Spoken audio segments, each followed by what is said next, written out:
to procrastinate. I'm going to bring to you the first speaker for tonight's meeting. A man who has been around with us, taping us, putting us on his instrument here. He is very committed, very serious, and I'm delighted indeed to bring Comrade Vere the Third for guest show tonight. Start the big red machine.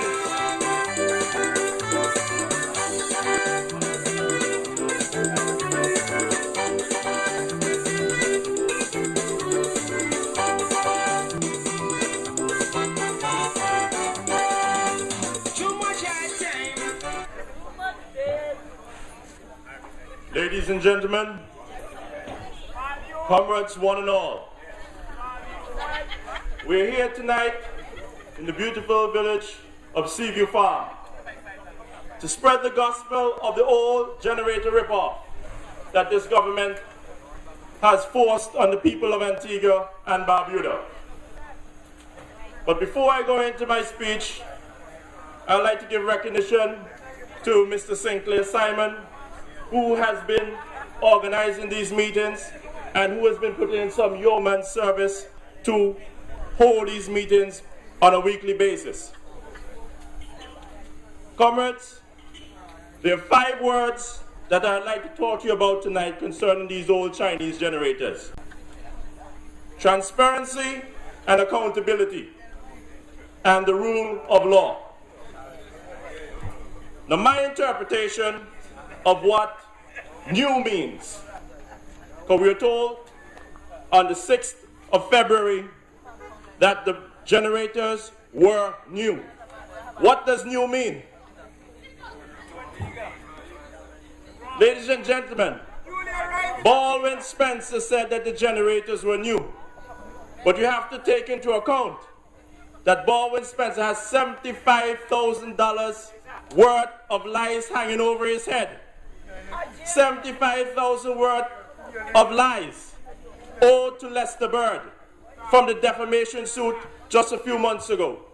But he's telling us that the generators are new. Can we believe him? Can we believe what Baldwin Spencer said when you see all the rust and all the oil on the generators on the floor? You see all the paddings and stuff sopping up the oil. Are we supposed to believe that these generators are new? I don't. Ladies and gentlemen, $75,000. The average Antiguan does not make $75,000 a year. With $75,000, you could take a first-class trip to Paris. You could go into a 5-star restaurant for a week and stay in a hotel and return home on $75,000. But we're here today to talk about these generators. And what you can say about when he says these generators are new. He's sitting there for 2.5 hours with David Shaw, Clavis Joseph, and the Chinese representative. But when you say new, what does new mean? I mean, I could go to Hardy Motors and tell them I want a 1975 Toyota Corolla. And he could tell me I have one in the back lot, it's never driven off the lot. It is a new car. But by the time you take a 1975 Corolla off the lot, you realize that a 1975 Corolla does not have a safety belt. It doesn't have anti-lock braking. A 1975 Corolla does not have fuel injection. A 1975 Corolla does not have what you call side impact airbags. It is not a car that would be efficiently running on the roads of Antigua today because it doesn't have good gas mileage. But it's a new car because it's never been driven before. For another example, you can compare what a new is. Now, what I believe they're trying to enforce on the Antiguan people is if you said you have a new hairstyle and your hairstyle is actually jerry curls. Is it a new hairstyle? That is something that was done 20 years ago. A new hairstyle is not jerry curls.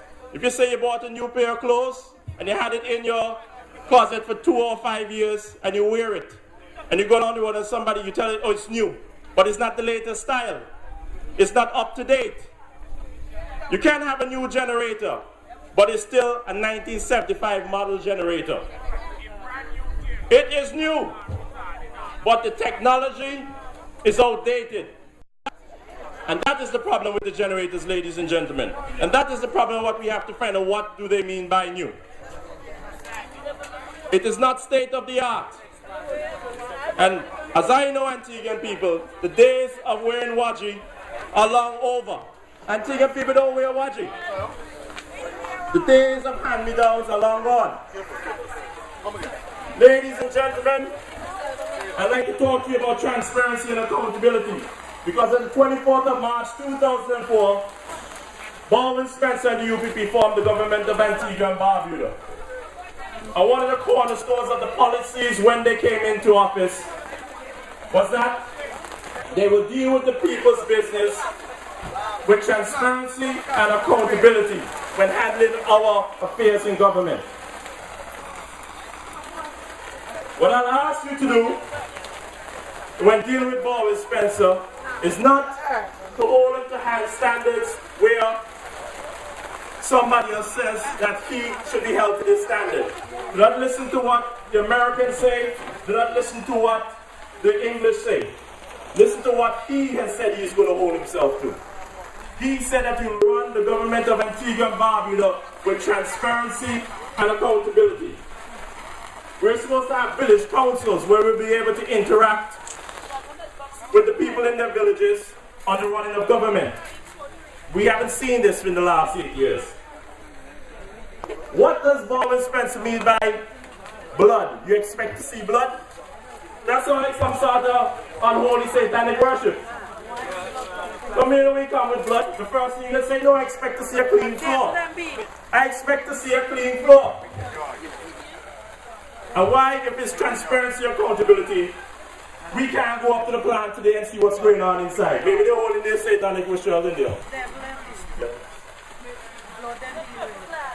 Ladies and gentlemen, Section 47, Finance Administration Act 2006 states, no money shall be raised on the credit of the government except under the authority of an Act of Parliament or of a resolution of the House. Since Baldwin Spencer and the UPP are in power, we know that we have sidewalks built without tender board approval. The fencing of playing fields without tender board approval. Loan for the generators. The law is that it should have been brought to Parliament so that the people would have known what their money was going to be spent on, how much, where, and what we are going to get, what we are purchasing at the end of the day. And to me, we didn't know. They just dropped the generators on us.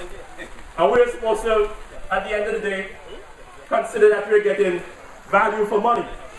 The presumption that we're getting value for money, but the pictures that you will see later tonight, we have no value and we have no money.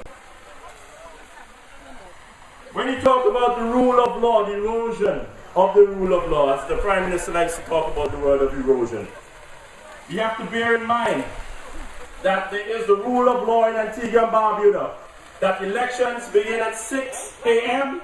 and they end at 6 p.m.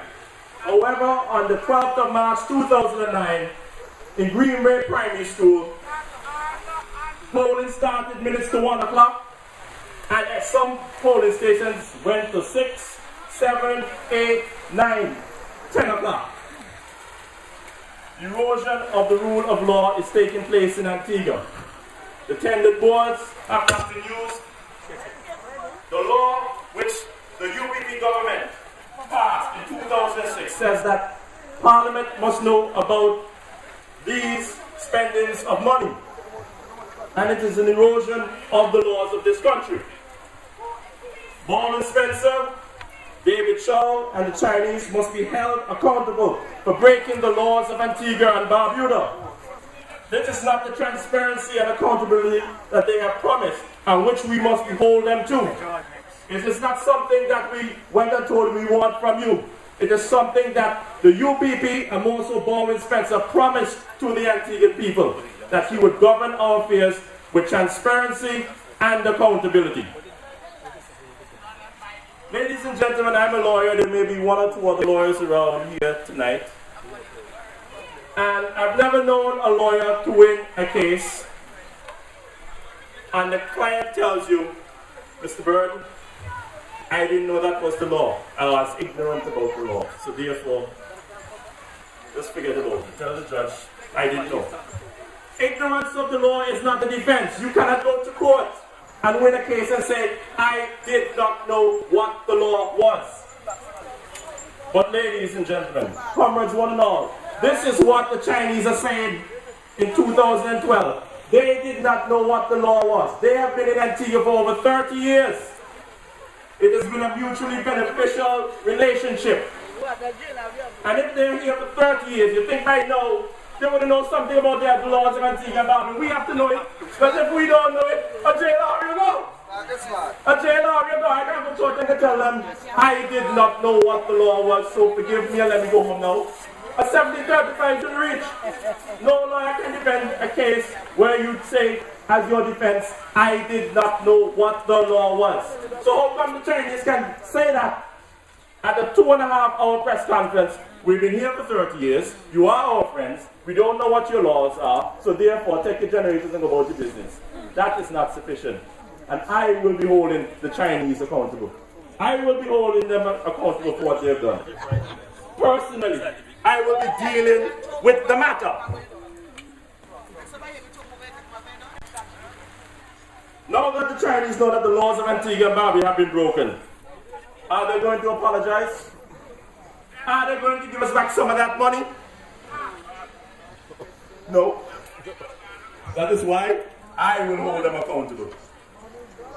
You must draw the red line in the sand, comrades, and let Baldwin and UP know that this is the line and you can't cross this line. Comrades, hold the line. Hold the line. Good night and enjoy the rest of the meeting.